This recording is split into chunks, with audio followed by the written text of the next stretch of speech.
अस्सलाम वालेकुम स्टूडेंट्स। उम्मीद करते हैं आप सारे के सारे बिल्कुल ठीक ठाक होंगे। आज का जो हमारा टॉपिक है वो सबसे अहम टॉपिक है जिसको हम डिस्कस कर रहे हैं और वो है अकाउंटिंग इक्वेशन। अकाउंटिंग इक्वेशन क्या होती है उसको ज़रा डिस्कस करते हैं।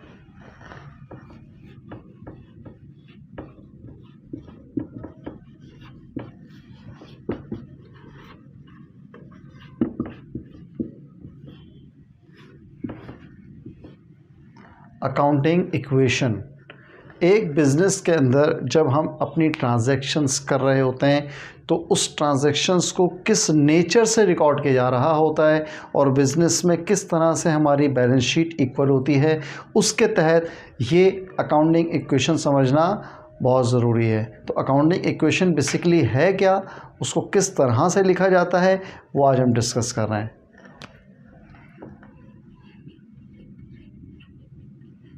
Assets equal to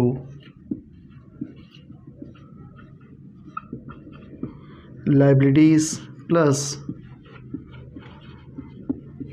honours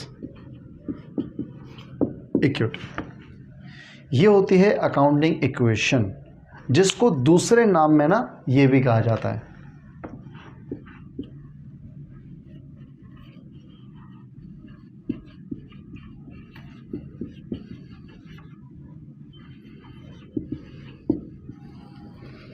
balance sheet equation.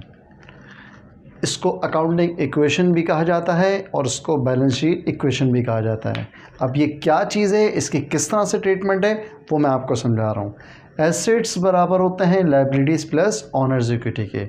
अब एसेट्स क्या होते हैं वो हम अपनी पिछली वीडियोस में डिस्कस कर चुके हैं।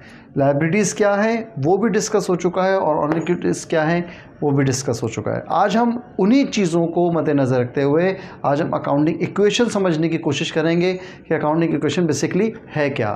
तो अकाउंटिंग इक्वेशन से मुराद, एक आपके सामने एक एग्जाम्पल रख देता हूँ कि भाई बिज़नेस में हमें अपने एसेट्स लेकर आने हैं या बिज़नेस में हमें अपने एसेट्स को मेंटेन करना है। तो बिज़नेस में एसेट्स किस तरह से मेंटेन होंगे? बिज़नेस में एसेट्स दो कंडीशन से मेंटेन होते हैं। पहली कंडीशन ये कि अगर फॉर एग्ज़ाम्पल बिज़नेस में 5 लाख रुपए के एसेट्स हैं, अब वो कुछ भी समझ लें। फॉर एग्ज़ाम्पल कि बिज़नेस के अंदर मुझे ज़रूरत पड़ी है एक गाड़ी की और गाड़ी की कीमत जो है वो है 5 लाख रुपए की।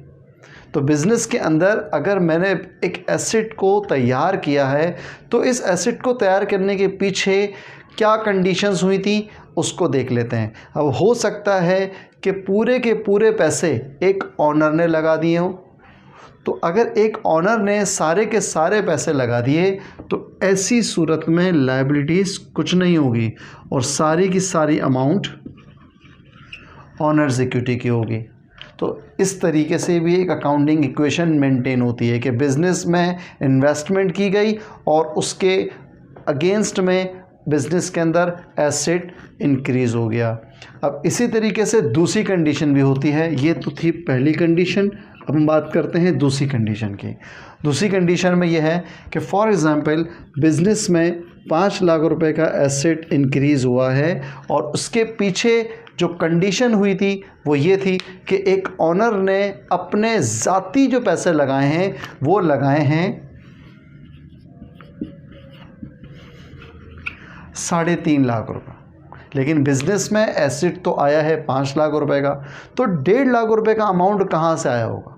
तो ये जो 1,50,000 का अमाउंट आया है, इसको हो सकता है उसने अपने दोस्त से उधार लिया हो या जिस शख्स से उसने गाड़ी ली थी वो उसका दोस्त था और उसने कहा था कि मैं इसकी पेमेंट आपको कुछ अरसे के बाद कर दूंगा। तो 1.5 लाख रुपए जो है उसने बिज़नेस के अंदर लायबिलिटी को इंक्रीज़ कर लिया, उसने अपने साथ बिज़नेस में लायबिलिटी भी शामिल कर ली। तो इन दोनों अमाउंट को मिलाकर बिज़नेस में 5 लाख रुपए का एसेट तैयार हो गया। तो ये है एक कंप्लीट अकाउंटिंग इक्वेशन कि अकाउंटिंग इक्वेशन में बेसिकली होता क्या है।